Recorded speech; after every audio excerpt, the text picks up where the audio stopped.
Can endometriosis kill you? It's a question I see many ask on various forums.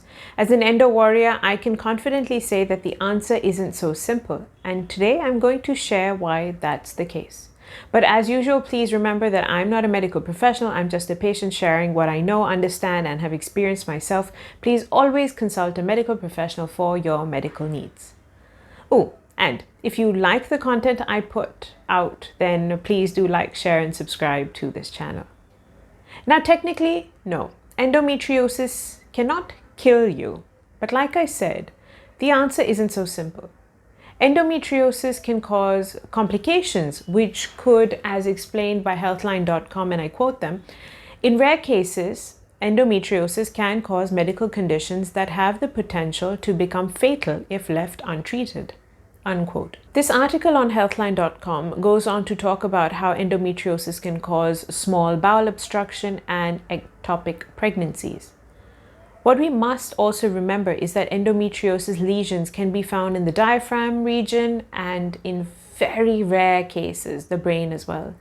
In fact, endometriosis lesions can also grow their own nerve supply.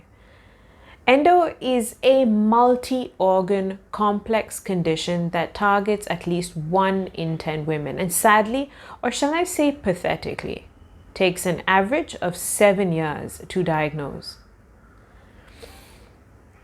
Now, I won't dive further into explaining the medical side and the statistics of it all. I want to talk about the lack of empathy when a doctor says, at least it won't kill you, or it's not fatal. Or, to put it more politely, endometriosis is not a life-threatening disease. I have never understood why quality of life is never taken into consideration. Shall I feel grateful that I will experience pain, roll around in bed, scream and cry for most of the month, and then be thankful that I didn't die from it? At the same time, making sure it's tough to earn a living, let alone think about socializing. I think what we fail to recognize is the fact that endometriosis can cause suicidal tendencies.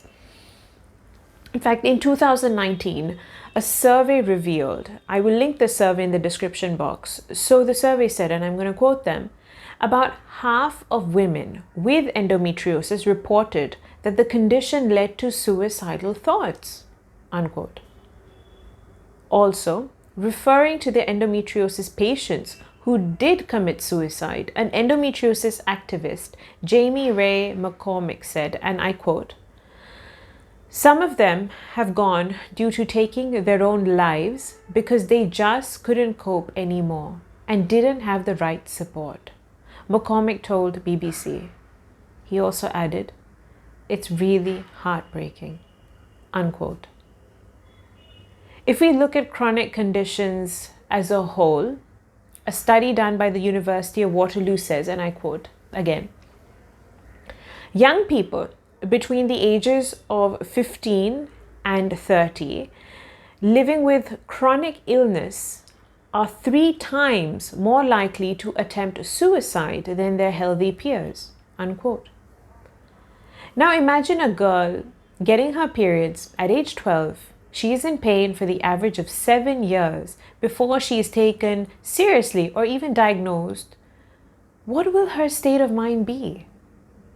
It's currently quite a trend to speak about mental health, but we forget what we do to those with chronic conditions by being dismissive or by not creating conducive environments for them to lead normal or at least semi-normal lives, let alone flourish. Let's quickly address an important definition on quality of life. What is quality of life? In general, we can say our quality of life is defined by our quality of health, mental and physical, quality of education, quality of food, quality of employment, quality of relationships, quality of wealth, quality of leisure time. Now, let's look at this list again and imagine poor health and then trying to excel at school, a job, a relationship. Leisure time and hobbies don't even factor in. So now, I wish to ask, for chronic illness patients. Why don't we ever talk about living life or the quality of life? What I'm about to say is purely based on my personal experience and what I've learned from it. The first point of contact for most patients is their family, then their doctor. Now, many endometriosis patients get a lot of support from their family. It varies, obviously, personal experience. But it's the doctors that lead the way in terms of treatment and explaining the do's and don'ts of any condition. It's the doctor that should tell you what physical activity is needed, what food is needed, what signs to watch out for, the expected and the rarer signs of endometriosis. This goes for any chronic condition. It's also the doctor's responsibility to guide the patient mentally through this, because endometriosis is a hormone-driven condition. It may mean taking medicines that have hormones in them, which can drastically alter a person's mood and send them through a wave of depression. But you'll find that the majority of doctors, speaking from my experience and of others who have interacted with endo doctors, will not tell you about the mental, emotional, and physical side effects of endometriosis and the medicines given for it. What doctors fail to recognize time and again is that the person's everyday needs to be improved. If the patients are made aware of how they may feel, then this information can be explained and shared to those close to the patients, like immediate family, friends, school teachers, close co-workers, boss. They become an essential to help form a strong and understanding support system. It also gives space for an endo warrior to get counseling and be taken through better coping mechanisms. So why don't we talk about living life? We don't, because living life isn't seen as a priority, especially if you don't have the best of health. You're supposed to remain satisfied knowing that your endometriosis isn't a life-threatening disease, yet it destroys the very basis of what we define life to be. It destroys the concept of living life. I may sound like I'm repeating myself, but that's what a chronic illness patient goes through. They're told this so often that psychologically their understanding of living life diminishes. Let's make an attempt to change that. Let's take it upon ourselves to help not just ourselves, but begin with yourself, but also motivate others by sharing what I'm about to. How do we improve our quality of life? The most important thing for any chronic illness warrior, and more specifically an endometriosis warrior, is to first incorporate certain essentials in their life. I'm going to list these, and I'd request you to please add more based on what you need. So best to use what I'm about to say as a guide, something that starts you off. Or you might be watching this for a loved one, then you can use this as a guide for them as well. So here goes. Number 1, diet. What you eat matters. It's what helps you fight and gain strength. A diet tailored to your condition has to be adopted. You really can't get out of it if you wish to contribute to improving your quality of life and giving your body a better chance in fighting this. I adopted 6 diet changes to help my endometriosis and Ehlers-Danlos syndrome. Please note, these changes in diet were in consultation with a dietitian who understood all my medical conditions. I will link the diet video to this video and in the description box. Number 2, exercise. Every condition, whether you have arthritis or endometriosis, requires exercise. Endometriosis is connected with multiple other medical conditions, so you will need to work with a physiotherapist to understand which forms of exercise work best for you. Is it yoga, walking, stretching, going for a run, Pilates, weight training, resistance training, Tai Chi, playing a sport, or even a combination of a few of these things that'll help you strengthen your abdomen muscles, improve your hormone levels, and increase your focus? That is something you will need to figure out. As for me, I do a mix of yoga, stretching, walking, resistance training with bands, and aquatherapy on rare occasions. And no, not all at the same day, on the same day, because my body won't cope. So I listen to myself. Number 3, work. Many women with endometriosis do have to step out for work, and although this can be very challenging, especially if all you wish to do is curl up with a hot water bag, I would still say work is essential in keeping the mind active and productive. For really bad days, it's important your HR colleagues and your boss know what endometriosis is and how it affects you. I'd also suggest keeping your prescribed painkiller, vitamins, and menstrual heat patches for bad pain days handy at work. And please consult with your doctor before you use a heat patch. Now, you could be working from home, which could mean that you can try and set your own productive schedule to guide you, to help you maintain a routine that makes you happy. I've written a post and made a video on how I work from home, so you can again check out the description box for that. Number 4, hobby. Keeping the mind engaged in activities you enjoy is always a plus. You could enjoy playing an instrument, singing, reading, writing, painting, cooking, crafts, stitching, playing darts, gardening, knitting.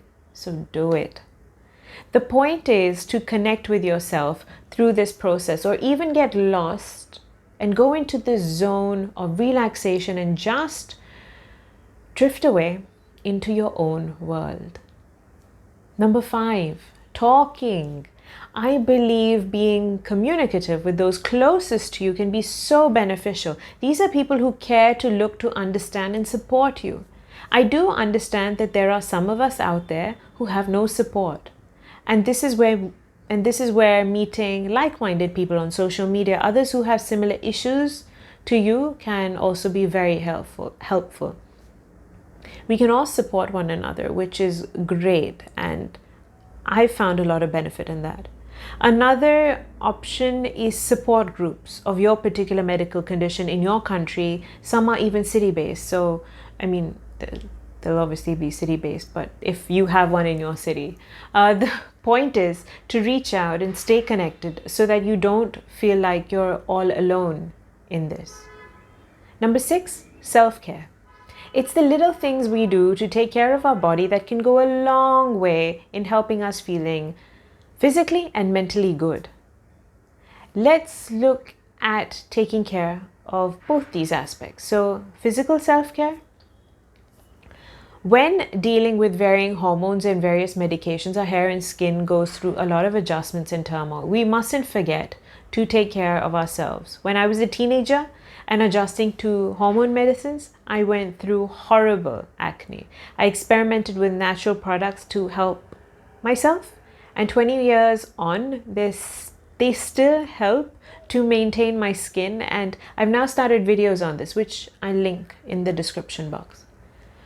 Also, look into the advantages of giving yourself a massage. For example, I have arthritis in my left wrist, which gets aggravated on days I type a lot. So I've made it a point to massage my fingers, palm, wrist, forearm, and elbows with almond oil that has a few drops of lavender essential oil in it.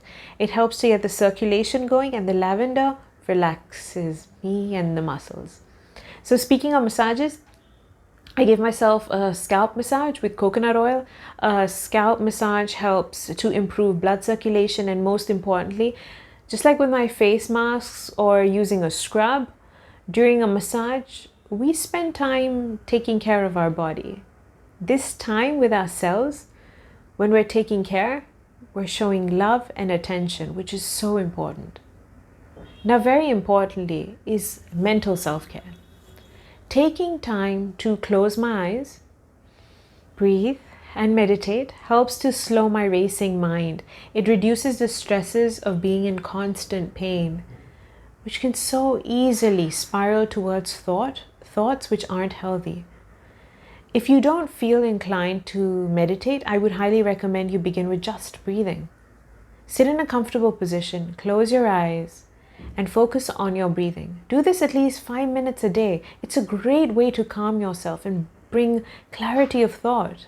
Number 7, meeting friends. Most of the time, I would rather be at home, rest, and even just stay snuggled with my hot water bag. Pain can make it really tough to socialize when you're going through pain and discomfort. But on days when I have reduced pain, I make an effort to step out and meet friends. A change of scene, fun conversations, and good food can make such a difference. This personal interaction with people who care and understand can be so refreshing. I do understand that many times we go through longer phases where we can't do anything more than the basics, and that's okay. We have to do what's necessary for us in that given time. Also, never feel hesitant to reschedule plans if you're not feeling up to it. If you can't meet, even a phone call or a video call, something that helps you to interact. So now, again, I ask, can endometriosis kill you? Yes, it can. The difference is in what we believe or define life to be. Work out what life means to you and understand how you can get there by improving your quality of life. Hopefully, the essential steps I've spoken about will help you. It'll be a starting point, like I said in the beginning. That's it for today. Please do like, share, subscribe, and please let me know what you think about this topic by sharing in the comment section below. And maybe even you can share how you've adapted with your chronic illness and are trying to live your life. Thank you so much for watching and sticking around. Bye-bye.